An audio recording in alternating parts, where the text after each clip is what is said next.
I remember in 96, around Christmas time, I talked to Nick one morning in the office, and I just said, Satan's coming at us every way he can. And the only thing that he hasn't attacked is our family. And so I'm praying desperately that God will protect our family. At that time, our oldest son was a senior in high school. Our middle son was in 10th grade, and our youngest was in 5th grade. And if you know any of our story, you know that on Easter Sunday morning of 97, our middle son died of an asthma attack. And I think that's where you really want to get out of the story, because you're not ready for what God's going to do with the story. We gathered at the hospital after Nick had gotten him there, and Nick so wisely said as we were driving home, we would not have chosen this. We would not have asked for this, but it's here, and we are going to honor God through it. Hi guys, welcome back to Rural Mission. From time to time I like to invite guests onto the show who aren't from Frontiers. There are so many wonderful mission agencies out there who share our passion for the lost, for Muslims and for gospel-deprived peoples. We want to learn from them too and hear some of their stories. I'm Matt, your host, and today I'll be talking with Ruth Ripken, who spent many years with her family living in Malawi, South Africa and Kenya. Now, she and her husband Nick are well known for the research they've done around the globe with the persecuted church, and for the books Nick has written called The Insanity of God, The Insanity of Obedience, and The Insanity of Sacrifice.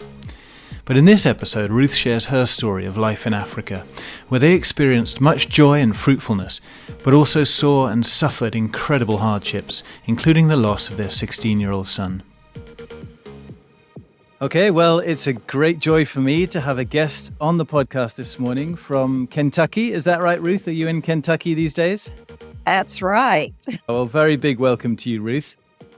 For my listeners, Ruth Ripken is a long-term worker overseas in many different countries, and we'll get into her story. But she's also well known because she and her husband, Nick, have together done so much research into the persecuted church, and you guys have written books and so on as well, and probably a lot more that I don't know about. So yeah, it'll be great to hear all of the wisdom that you guys have acquired over the years through your experiences and through the experiences of others. Let's start, Ruth, with how did you first get a calling into global work, working overseas? Where did you start? Well, it started around the breakfast table at my home. When I was a little girl, we had many, many missionaries that came into our home, and we ate together. I heard their stories. My father was a pastor, and missions was so much a part of our story. But at the breakfast table, every morning, he would lay a map of the world out on that table, and my little brother and I would hear stories about these people we had met, and then my dad would have us guess what continent they were on, what country they were in. And so as a very young girl, I knew the world. I knew many of the names of countries and places. So it didn't take long for God to touch my heart. I was about 8 years old when I heard a lady from East Asia share her story at a camp for girls. And that's the night God said, that's what I want you to do. So from 8 years on, that's where I was headed. That's wonderful. And I suppose in that case, your parents were always behind that idea, were they? My parents were very supportive. When Nick and I knew that we wanted to be married, we went to my parents to say, this is what we want to do. Nick said, sir, I'd like to marry your daughter. He didn't look at him. He looked at me and he said, Ruth, what about your desire to serve God and be obedient to him? And I said, Dad, that's what we want to do. And Nick and I want to do it together, and we're headed that direction. And then my dad said, then I bless you. If you're going to be obedient to what God's asked you to do, I bless you in this journey. And he did. One of my deepest loves is parents who bless their children. And we remember so well my dad and my mom having us kneel before them as we got ready to go overseas. And each time that we would come home and go back, they would always bless us. There's a beautiful story of my dad when he got very old. My mom died, and my dad lived by himself almost 15 years. And he called us when we lived in the Middle East and said, I need you to come home. And we thought, well, why? And he said, well, I just need you. And I said, my sister lives just a few miles from you, Dad. But he said, no, I need you. And we came back and we sat together, and my dad really was struggling with all kinds of health stuff. And I realized he needed me as the oldest daughter to be there. But Nick so wisely looked at him and said, but sir, we're not finished. God's not done with this part of our journey. And my dad looked at me very sad, but then he said, kneel. And we knelt before him, and he blessed us one more time to go back.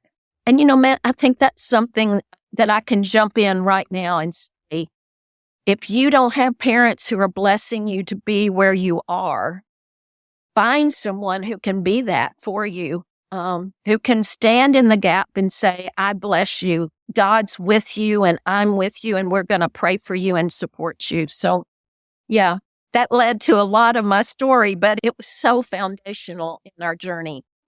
Thank you. Gosh, wow, what a powerful place to start. I'm very touched by that. Yeah, I've had very supportive parents for all the years I was in Pakistan. But not everyone does. So thank you. That's a really encouraging word and good advice. That's so beautiful. Let's jump into when you met Nick then. I'm sure just because he was heading overseas wasn't the only thing you liked about him. So what I loved about Nick was he was fun-loving. He loved the Lord. He didn't get embarrassed about his journey. He just shared that he had lived a very hard life. His family were construction workers and farmers. And, that's just a hard place. And they were poor. So there were a lot of struggles. And he just kept pushing. He was the second one in his whole family to go to college. And when I met him, it was just, he was that adventuresome person that I needed, because I'm the person that I'm going to go one place and I'm going to spend my life there. And, that's my thought. I was going to go overseas and live there, die there. I was not going to be moving around. Well, if you hear our story, we moved over 38 times over those years. Wow. And God knew that I needed somebody who wasn't fearful about the unknown. He was just going to go. And I love his whole testimony is about reading Matthew 28 for the first time and reading those words, go. And he said, I knew I had to go. And so he doesn't know how to do it. So we got to do it together. That's awesome. And I wonder, this was something you'd had as a little child in some ways from 8 years old onwards. Was it something he came to this mission calling in his teens or 20s later on in life? He became a follower of Jesus at 18. And that's when he read the Bible for the very first time. His story is more like a Muslim story than somebody that's raised in America, in that he heard God say, go. No, he got to college. And when people said, do you want to be full-time in the gospel? And he said, I didn't know I could be part-time in the gospel. And so he just was, his naivety was so genuine. He was just going to obey God no matter what. And you've been married how long? 48 years this year in July. Praise God. That's great. So tell us then, where did you end up, first of all, in your many travels? Well, we went to Malawi in East Africa with 2 children, a 3-year-old and a 5-year-old, 2 boys. And we began what I thought was my place. And we truly did love the people of Malawi. They are just very warm-hearted and gracious. And the only reason they don't follow Jesus is they've never heard. And so the joy of meeting people for the very first time and sharing Christ was just so exciting. We were seeing people baptized and churches started. People would sit on the side of the road thinking we might drive down that road that day. They were just ready. And the question they would ask us first was, we don't have God in our village, but we've heard you are the people that bring God to villages. Will you come to our village? So yes, you can live your whole life there and just love everything that's happening. But it wasn't long after being there that we began to get very sick. And we didn't have a clue what was going on, but we were getting malaria because the churches that we were working with were down along the coast. And that's where the malaria mosquitoes were living. We got very, very sick. And the doctor came to Nick and said, if you don't get out of here in the next 2 weeks, you're going to see Jesus. And our leadership came, and this is another those markers in my life. One of our leaders who came to us to talk to us about this, he said, Ruth, remember, serving God's not a matter of location. It's a matter of obedience. And that was very helpful, not at that moment, because in my heart, I was saying, I want to stay here, because even the week before all his next worst experience with malaria, we planted a church. And, I think that that's something God wanted to remind me later on in the journey, that he's responsible for the fruit.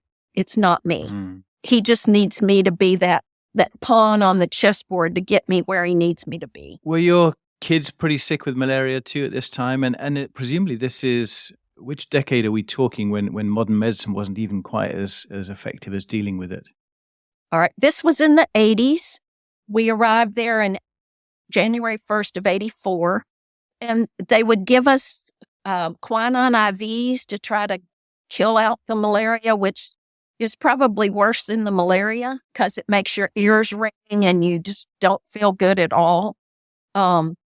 Nick probably was the worst, but all four of us at one time were in a hospital room. We were all four in the same hospital room with quinine IVs, and the bathroom was down at the end of the hall. So you'd have to carry your little IV, whatever you call that, down the hall. And so with two little boys, that was quite a hilarious picture. During the time, it wasn't very hilarious. Yeah. So did you have to then head back to the States for a while to recuperate? How long had you been in Malawi at that point? We had been in Malawi 2 years, a little bit more than 2 years.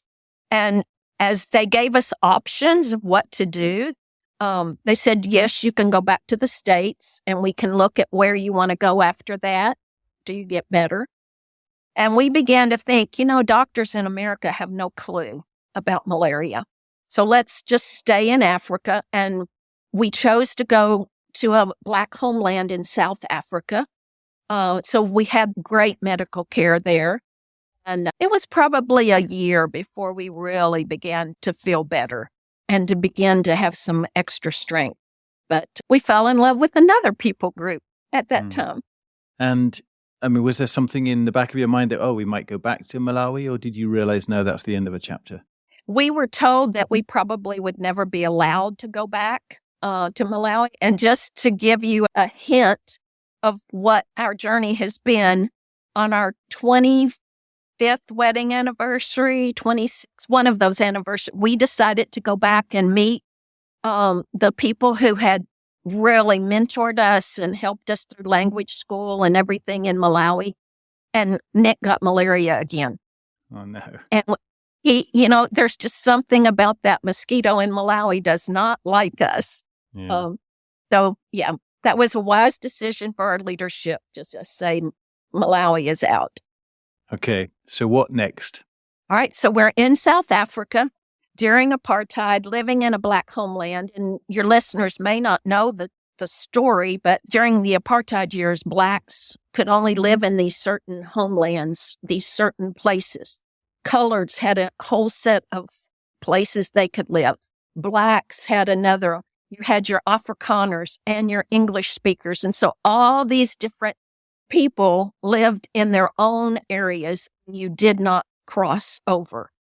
We chose to work with the closest speaking people. They have 3 cliques in their language.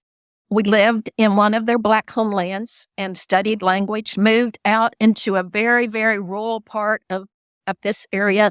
We lived about 30 miles from where Nelson Mandela was born. So you can imagine the area. At that time, there were 2 political parties, opposite tribes, the ANC and the PAC, and they fought against each other, even though they were the same people. So it was a really learning time for me. I had never lived in racism like this at all. But we loved the churches. We loved what we were doing. And we loved the community we lived in. We were the only whites in this all-black area. And by that time, we'd had a third child. 3 blonde-headed boys in that environment was very, very interesting. At first, they thought we were part of the South African white population, so they stoned our boys and did stuff like that, with just rocks when they were riding in their bicycles. But it didn't take them long to realize this accent is not like theirs. And so we just opened the door for people to be loved and learn culture. I think probably of any place we've ever lived, that's where we went deep into the culture, trying to understand and learn. I was homeschooling the boys and loved that because I'm a teacher at heart and my education is that. And we just fell in love with the people and fell in love with what we were doing. Like I said, we were homeschooling, and we'd pack the books up and we'd go to the village and spend a week in all these little villages where churches were being planted. And we'd do school in the morning and then visit, and our boys would play, and everyone would follow them because they just looked so strange to these little other children. And so it was a great time of our life. I mean, I suppose so far then Malawi and South Africa is what many people think of as traditional missions, going to sub-Saharan Africa, living amongst the poor, blessing the church, maybe finding people who've never heard of Jesus and planting churches. Amazing stuff. But it took a different turn. It wasn't where you ended up for life. That's so true. We lived on a generator, and every afternoon we'd turn on the generator just to catch the news, and had no clue what God was getting ready to do with us. But we saw the situation in Sudan and the situation in Somalia on that news. We saw those little swollen bellies, and just something that you picture is in some other world, not in ours. And God began to trouble our hearts and went to a meeting in Nairobi, Kenya. And while there, he talked to our leadership, and they were talking about needing somebody to go. For our group, our organization at that time, we really had no one in that part of Africa working with Muslims. And so our leadership said, well, we'll keep in mind that you are thinking about this and praying about it. And Nick and I just really began to go back to the book of Acts.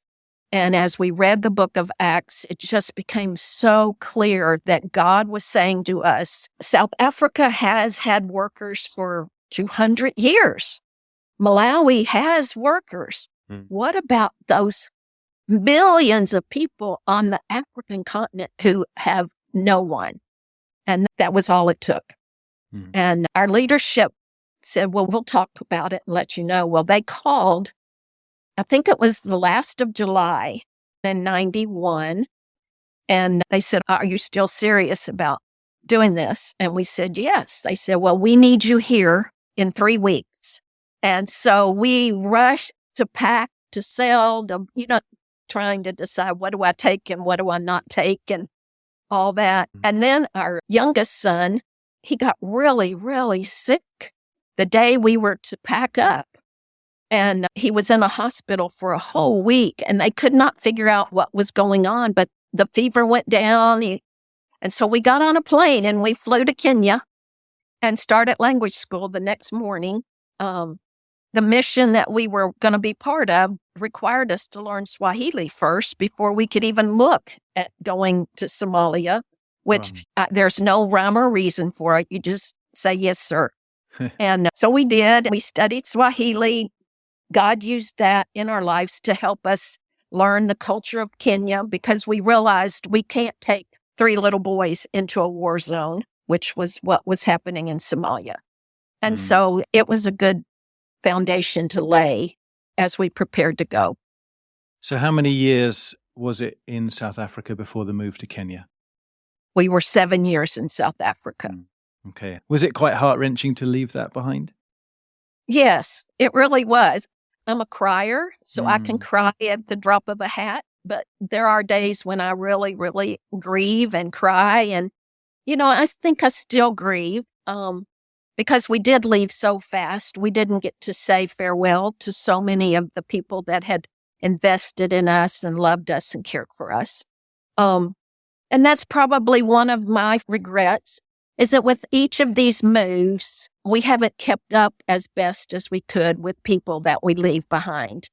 Yeah, it's very hard, isn't it, when you've built these relationships, but you can't sustain the levels of friendship that you'd like to, can you? That's exactly right. But the leadership of that area and the other workers that we left behind, they kept us up on what was happening and that kind of stuff. So I do feel like we know a lot that happened. But South Africa was a fun place to be. And if you've never been there, you need to. They are some of the most hospitable people. Yeah, and it's a beautiful country too. Do you have any tips? I mean, you've moved so many times in life. You've begun to see things established. You've started seeing fruit. You probably think, yes, we could stay here. This is good. This is God's kingdom work. And yet, here we go again. We've got to leave it all behind. It's just can be so frustrating. Whether you've chosen it or not chosen it, I'm sure there have been times that we'll come to in your story when you did not choose to move on. But any tips for those out there going through transition that just did not want that kind of change and moving countries again? I think God, as He's preparing me to move, He always has given me a heart that said, it's not yours, it's mine. And God reminds me that I'm on this journey with Him, and He just wants me to stay in that story that He's writing for me. After leaving Malawi and having malaria, after starting another language, all those times I could have said, I throw up my hands, I quit. But there was an oughtness in my heart. And having Nick along with me, he's willing to lay down what needed. And for us to go to Somalia, there were a lot of things we had to lay down. We had to lay down our abilities and our thinking that, if we had enough people praying for us, if we had enough money, if we had the right people on our team, we could solve anything. And when we got to Somalia, the border, we realized I could have all the world praying for me and things could still be horrible. Mm-hmm. And so I think the big thing is just stay in God's story. Don't let a transition, being kicked out of a country, saying the wrong thing and paying for it, all of those things that come up when we are living in tough places where Satan is in control. Don't give Satan a chance to let fear come in or let your attitude come in or just realize it's too hard. It's always too hard. And I think that's the thing. We're in a battle that's beyond us. Yeah, that's good. Thank you. So tell us about Somalia in the time when you arrived, when you first made those trips. So presumably you're going back and forth from Kenya, doing trips. What was the vision and what did it look like? What did it feel like? What was happening in that country for those who know nothing about that part of the world? We did a lot of talking and groveling to people who had experienced this kind of thing. In your organization, many of your people stepped up to help us. And so I have to say, it was a team of people who were reaching that. The devastation of Somalia, and we traveled in and out. There's a verse where the children of Israel are in Egypt, and it's when the plagues are happening. And it talks about that there was darkness that could be tasted. When I flew into Somalia for the first time, that's exactly what it felt like. It was darkness that could be tasted. You could feel the oppression and the depth of despair. Watching a man, and he probably wasn't that old, but he looked to be 90 years old, and he was probably maybe 30, lying on a bed, just totally starved. And the flies were all over his body. I had to scream, what in the world is this? And to realize that people had done this to themselves, that the hatred by clans, that racism that I learned about in South Africa now became real for me. The devastation of the famine was there, but it was as a result of human evil. And, people do things to each other that animals don't do. But watching starving babies, burying babies that had died in the night, and there was food. In the market, there was food, but people couldn't afford it. And so they were starving. Oh. And the Western countries sent in supplies and aid and all that, but it was just horse corn that we didn't want to use in our countries, and we'd send it there. We had good team members. We had horrible situations where team members clashed and had to work on that. But God was saying, I need you here right now. And we knew that. And Nick usually went in 4 to 6 weeks at a time. And I learned to drive in Nairobi and get across Nairobi and deal with traffic and get our boys to school and haul water because we didn't have water in our water tank. And it was just that sweet, sweet time where the Lord was so very close to us. And I'll go on and just share this as I think about it. We were seeing that there was just violence coming at us in many different ways. Believers were being killed. Out of 10 million Somalis in Somalia, there were only about 150 followers of Jesus that we knew of. And they were hunted down. There was not a gathered church there.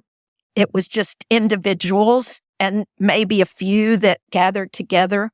We saw that when the men became followers of Jesus, that the women were not given those long years to understand and believe on their own. Their husbands declared faith for their wives. And so when these believers were martyred, the wives went back to the mosque, went back to the leadership of the mosque and turned in the names of all the believers that they had met through their husbands. And so the huge persecution of believers in Somalia was a result of women not being given the entire gospel and not being mentored into faith. Rather, they just were told, this is a Christian home. I'm a man. I live here. I'm the Christian. That makes you a Christian. And so we were dealing with that kind of stuff. And then we were dealing with some team issues. And all of us know that when team issues happen, it just eats at you. We were dealing with knowing that it looked like the troops were going to pull out and therefore there wouldn't be as much security. We would need to go to another location in country. And we were having to move in Nairobi and lots going on. And I remember in 96, around Christmas time, I talked to Nick one morning in the office and I just said, Satan's coming at us every way he can. And the only thing that he hasn't attacked is our family. And so I'm praying desperately that God will protect our family. At that time, our oldest son was a senior in high school. Our middle son was in 10th grade and our youngest was in 5th grade. And if you know any of our story, you know that on Easter Sunday morning of 97, our middle son died of an asthma attack.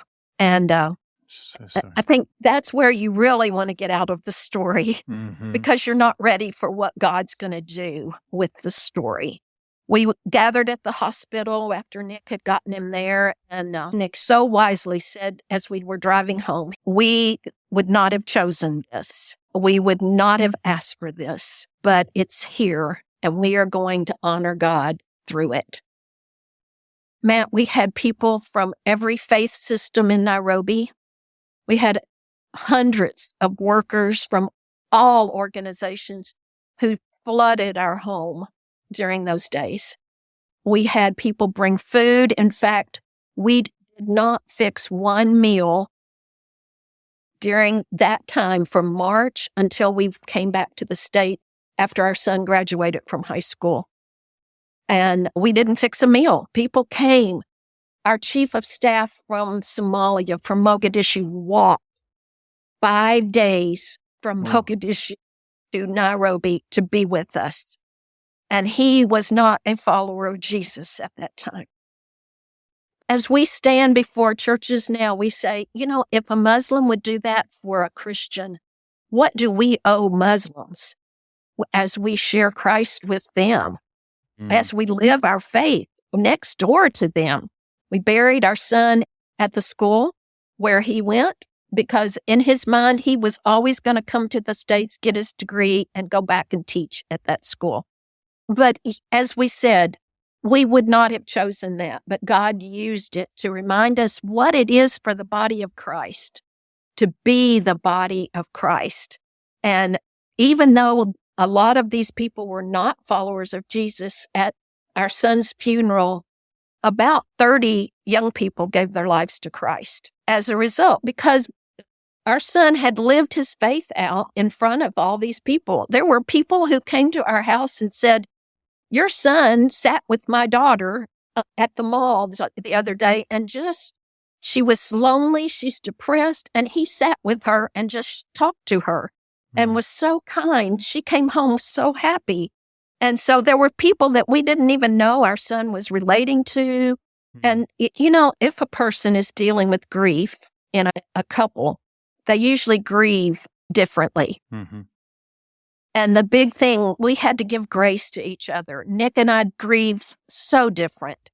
But as we gave grace to each other, God used that, because we've had so many friends who have lost children who, after the child has died and they've buried and they've tried to live, they just can't deal with it anymore and they divorce. I have to say, our marriage is stronger because we walked through those days together. Our marriage is stronger because God took us right back to the roots of your church family and how vital it is. We had people praying for us. We struggled a lot with those days. But when we came back to the States, we moved back on the college campus where we had met. The college provided us a house, and we were ministered to by college students.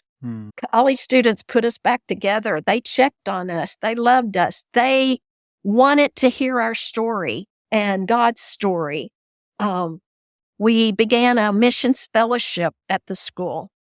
And in that, we began to share our story. And that's when God began working on our hearts to jump back in. Thank you for sharing that. It's just such a tough part of your story to go back to again and again, I'm sure. But were there times where you really did cry out in desperation to God, saying, why, Lord, we've given up so much for you. Does it have to be us to go through this? There are plenty of Psalms where there's just that cry of the heart, isn't there? Why, Lord? The rest of the world seems to be doing so well, and the righteous are suffering. And I suppose you had those moments. Oh, yes. Oh, yes. From a little girl, I always did my devotions in the morning. And so that was a habit of mine. So every morning I'd get up and I'd go sit in the chair that I'd sat in every morning. I'd open my Bible, and like you said, it was the Psalms that I went to. And usually I could get through the first verse of a Psalm, and then I would just stop and cry. And usually I would just start saying help, because I didn't know what else to pray. And I just cried, help. And that went on probably for about a year before I could really sit and do more than just read a little bit of the Psalms and move on to talking and praying. Sharing this podcast is a really good way to encourage more people to get involved with God's great mission, whether locally or globally. So please do help us get the word out there. If you use an iPhone, it's pretty easy to write us a review, and that has a big impact on how many people can find us. Alternatively, you could share one of your favorite episodes with a few of your friends. Thanks, guys, and now let's get back to the podcast. I think another really key thing that helped me was, as a little girl, my mom had pounded in me to learn scripture verses. I stood beside the refrigerator while she would wash dishes, and she'd say, all right, and she'd give me the reference, and I'd say the verse. And standing in that hospital, the verse that came to my mind was one of those verses I'd learned at the refrigerator by my mom. Thou art my rock and my strength, my ever-present help in trouble.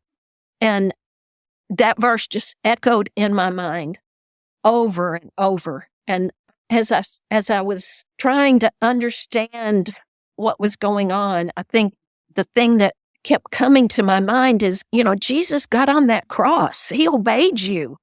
And he did what you asked him to do.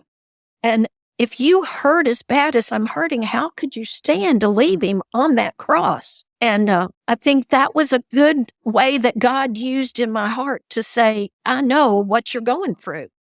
I know how you're feeling, and I'm not gonna leave you. And he didn't. He hasn't. And like I said before, looking back, I see all the ways that God carried us.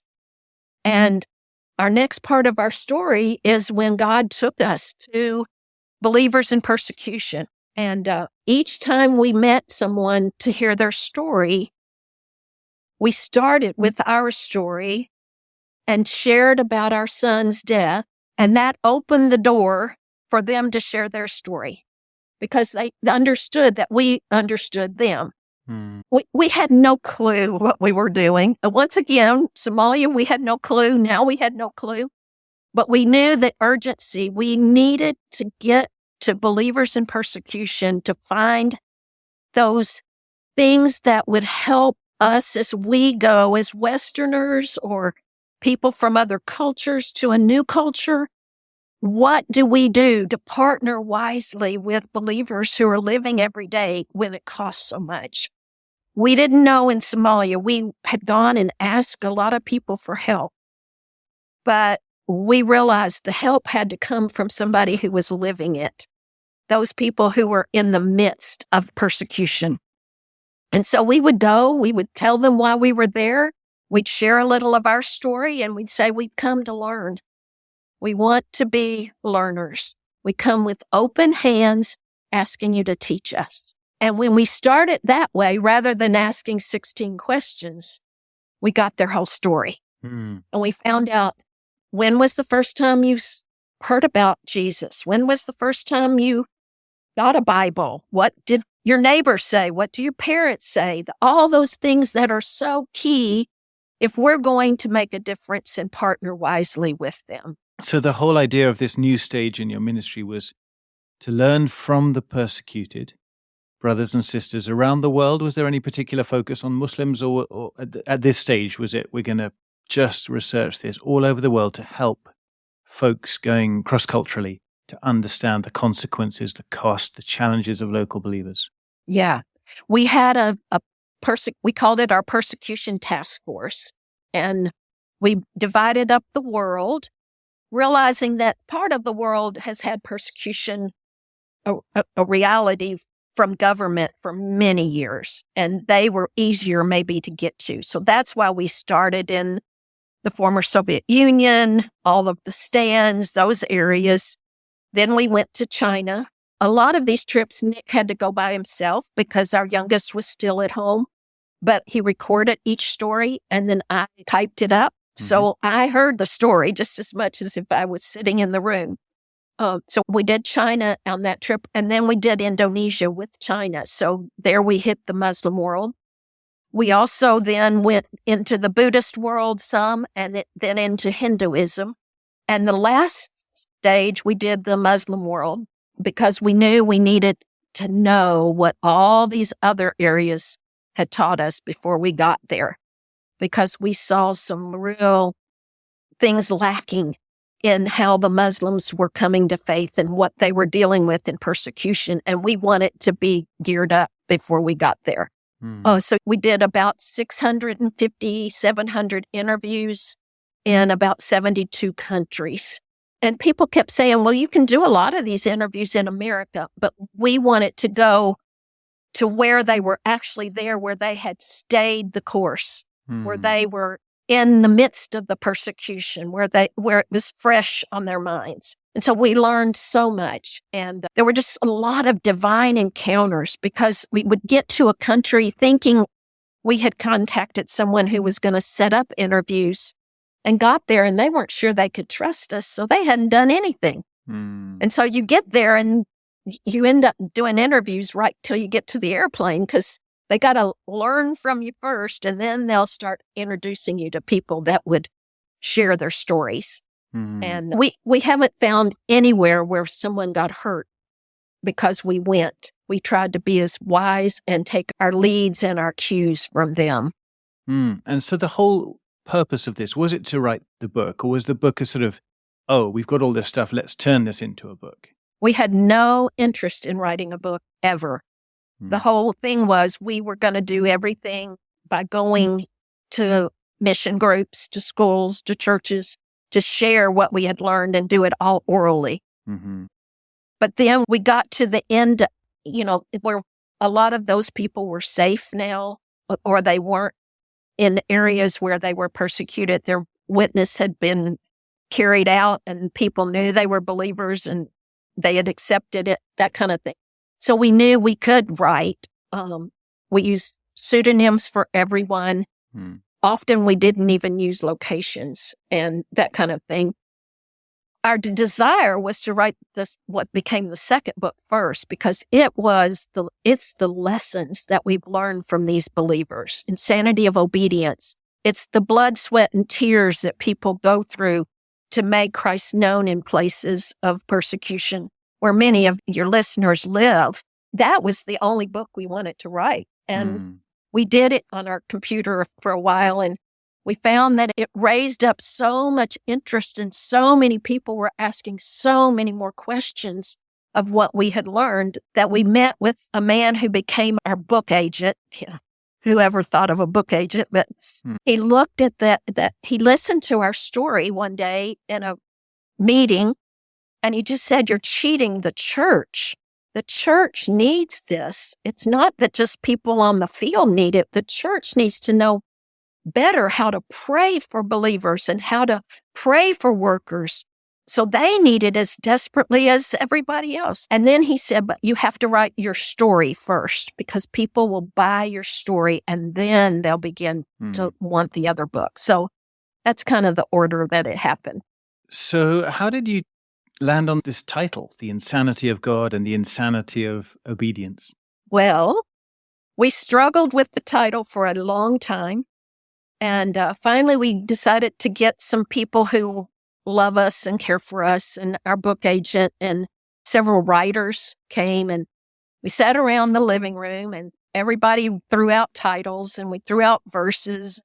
We had met almost a whole day, and Nick went out of the room for a while and he came back in and he looked at all the titles that we had put on the whiteboards and the paper. And he said, "You all realize this represents the insanity of God according to what man thinks. Why would God call people to himself and then have them be persecuted?" He said, "It makes no sense. Why would God send his son to die on a cross? No God ever in history does that." And our agent looked at him and slammed his hand on the table and he said, "That's it. It's the insanity of God." And Paul talks about the foolishness of God, and it truly is in our mindset, in the mindset of people that we go to love and serve and live among. The story we're telling, it's insane. It's not believable, yet it's the grace of God and the love of God that we want to tell them about. Oh, that's great. Ruth, give us a couple of snippets of some of those interviews that you did, any that stick in your memory, either because of what they went through or because of what they taught you. There's a young lady in a Central Asian country that we met. The UN evacuated her soon after he met her because she was being targeted because of what she was doing. It had nothing to do with Nick being there or anything, but she had led 36 Muslim women to faith. I can't tell a lot more about what was happening to her, but the UN decided she needed to get to America, which was probably the worst thing that we could have done because she was being so bold. And we find often that when they come to America, their faith does not grow like it was growing in the places where they live. But she came to the States. I had her come and visit us. It was during those months that we were at the college. She transformed that college campus. I mean, those college students ate up everything she said and had her go to class with them, and just a dynamic lady. But she went to church with us for the first time that she'd ever been to a Western church. And on that Sunday, there was a baptism, which was very unique at that time, but it was a whole family. And she sat between Nick and I, and he was watching this, and she got real fidgety, and Nick thought she was having a panic attack because she'd never been in a place where men and women and everybody were sitting together. And she just leaned over and she just said, "Are you telling me a whole family in this country can be baptized and nobody's going to go to jail? Nobody's going to be persecuted?" She was just in awe of that event happening. And Nick said, "Yeah, that's right." She says, "Well, I think I'm going to stand up and shout." And Nick said, "Well, stand up and shout. And if they kick you out, we'll go with you." She's still in America and still trying to figure out what faith just looks so different here than it did for her in her home country. The story probably that most readers remember from the book is the story of Dimitri, who was sent to prison for 17 years. And he would stand beside his bed every day in a prison with 1,500 prisoners, none of them believers. He was the only one. And he would sing his heart song every morning that he had learned as a little boy. He would sing that every morning. He'd raise his hands and the prisoners would laugh at him. And it's just a long story, but he was finally released because they couldn't figure out what to do with him. But when they started to take him to the execution yard, the prisoners stood up and sang that song they'd heard him sing every morning, and the guards were totally overwhelmed by that. But we heard that he had died not too long ago. This is chapter 2 of the book that people, if they've read Dimitri, they'll want to know this. We heard that he had died, and Nick texted a religious website that was in that country where he could find where he was. And the son called him and said, "No, Dad's not dead. He's still alive. In fact, he's sitting right here."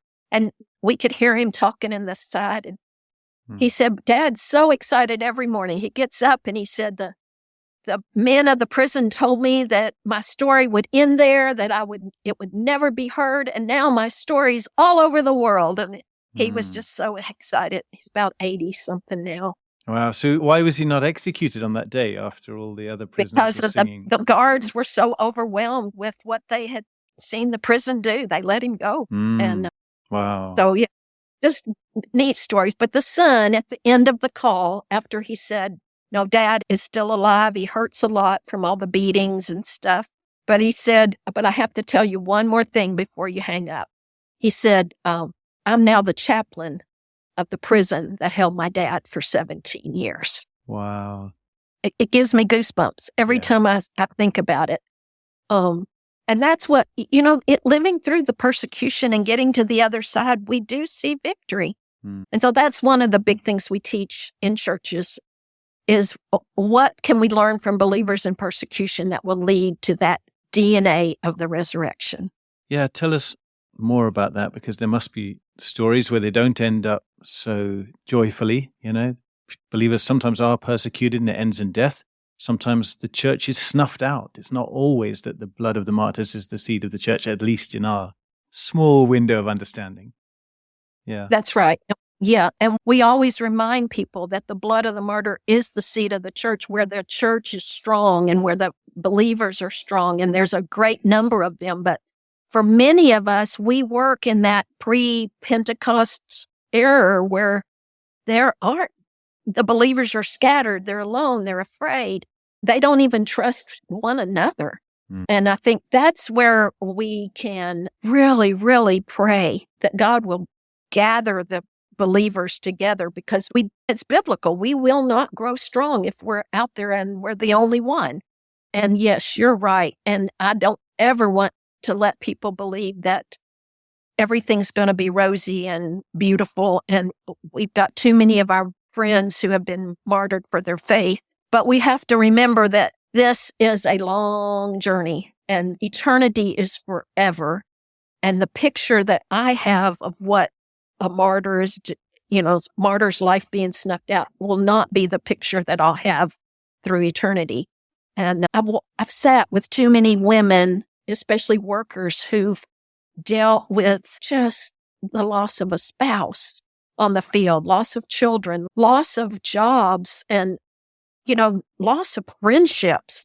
Women, especially now, are being put in prison. There for a time, the women in prisons around the world for being followers of Jesus was very small. But now we're hearing more and more of women who are bold.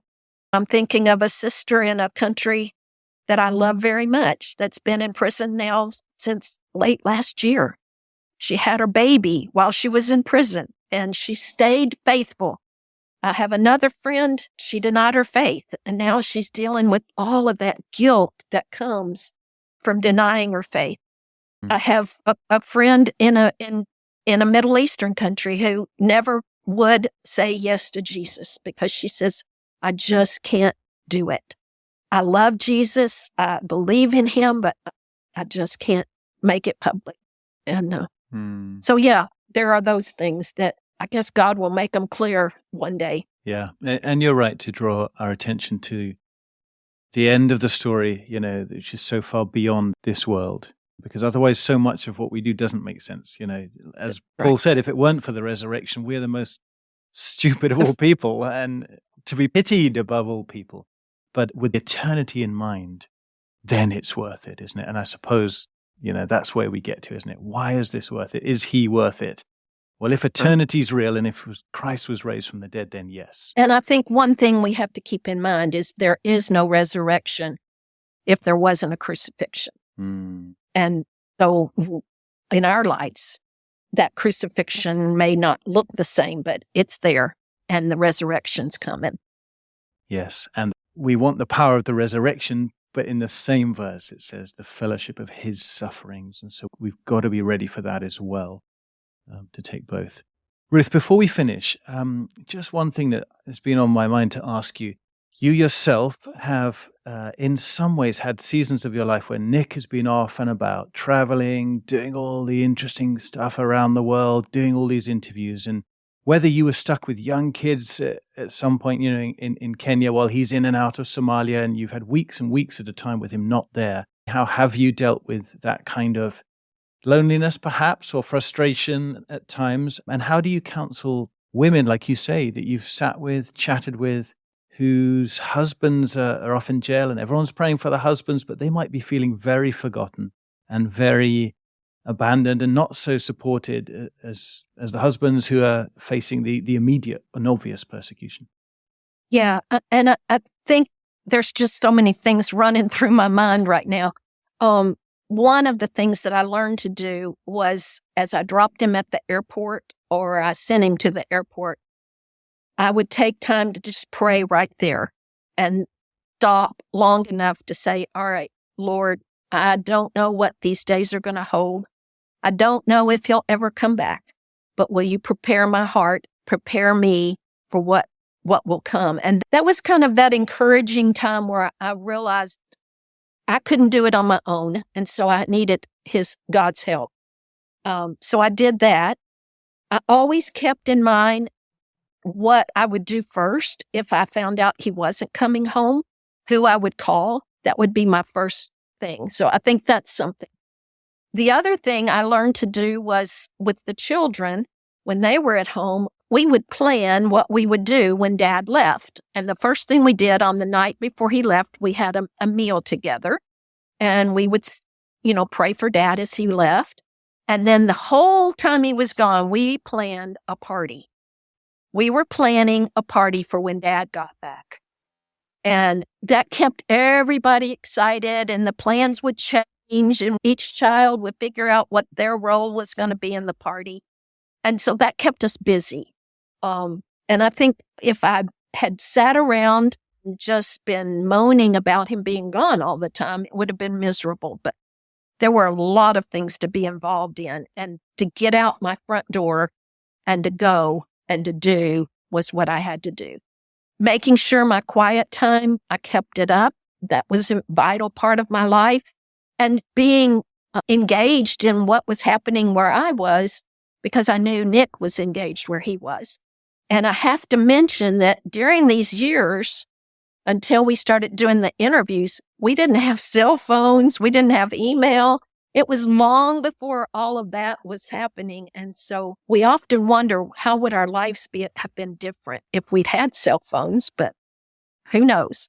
It might have been worse because we would have known what each other was doing. Yes, that's true. And of course, maybe he'd have had to, in many of these countries, go silent and turn off phones and not have them with him anyway. So there still are times, aren't there, where, we can't be in constant contact. And one more thing then, just before we wrap up. Many of our listeners, they're not on the field. They've never done anything like this in their lives. They live a comfortable life in a Western situation, perhaps, or maybe in a nice city in Korea or Malaysia or somewhere like that. And of course, they believe in God's mission, but they've never really thought, I could do that, because they might have fears, they might have anxieties. What do you do these days in terms of encouraging folks to consider God's global heart, to consider the ends of the earth, the most unreached places, even the most dangerous places? What on earth can we say to folks that might not completely put them off, but encourage them? Yeah. Yeah, we don't want to scare them off. But, I think the thing that I challenge people with is, when you go see God at work in other cultures, other places, these dangerous places, even a place where it's not so dangerous, when you go, God becomes more real, and your studying of the Word, your Bible, your church experience, your worship experience, it all changes. So why would you want to miss that? And I'm one of those, as I said in the beginning, I go one place, I'm happy, I'll stay there. But I am so grateful God has allowed me to experience the world and experience other people. And I think the thing that we have to remember is the world is next door to you. It's not all the way around the world. It's not thousands of miles. It's next door. If you've never met your neighbor or the person across the street, you might find that their story is so much more like the stories I've been telling.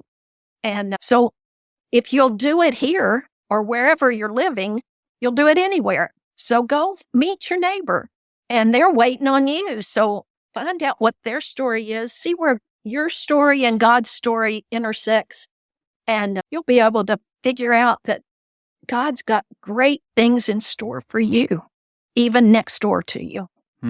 Yeah, that's a great word. I remember my wife, when she was single, and she's from California, she did a little internship in Arizona because she had a heart for Muslims and for going where the gospel is most needed. But she thought, do I have anything in common with Muslim ladies? So she did this internship. She got to know Somali ladies, and she got to know Afghan ladies.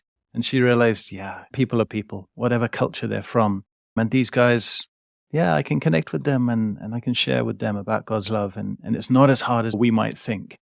But I still think sometimes people think, well, I don't know if I'm qualified for this, or I'm spiritual enough, or maybe I don't have a quiet time every morning. So maybe I couldn't really do what Ruth and Nick have done over many, many years. Any encouragements for those who are just feeling, I'm too weak for this or too ordinary for this? I'm too weak. I'm totally too weak.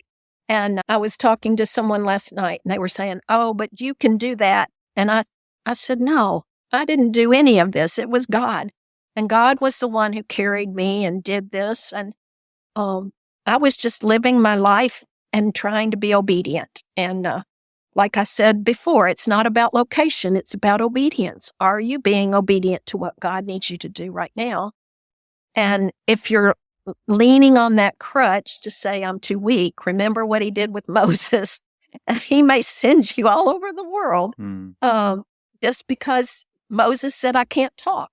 And God said, well, I'm going to show you. You can talk. And he gave him Aaron, and Aaron talked for him. But then if you look at the story, Moses talked just as much as Aaron did. And so I think what I would say is, don't live in your fear, and don't live in the fact that you're making excuses, because God wouldn't ask you to do it if he wasn't going to do it with you. And I love it. I love getting to do it. So I challenge you, lay down those fears, because that's Satan's tool. Thank you. That's good. And always to remind ourselves, I suppose, too, that God loves to use the weak to shame the strong. This is what we were talking about with the foolishness of the gospel and the insanity of God, but this is part of it. He chooses the ordinary to do the extraordinary because it's his power, and it always is his power and his strength. So it's better, actually. He's looking for people who'll say yes, not who are strong people, because that's how he loves to operate. Brilliant. Well, I don't want to, but I'm going to draw it to a close, Ruth. I really am so grateful for your time. Thanks for being with us today. Thanks for sharing your story, and especially the vulnerable and tough things. I know that's a cost to you.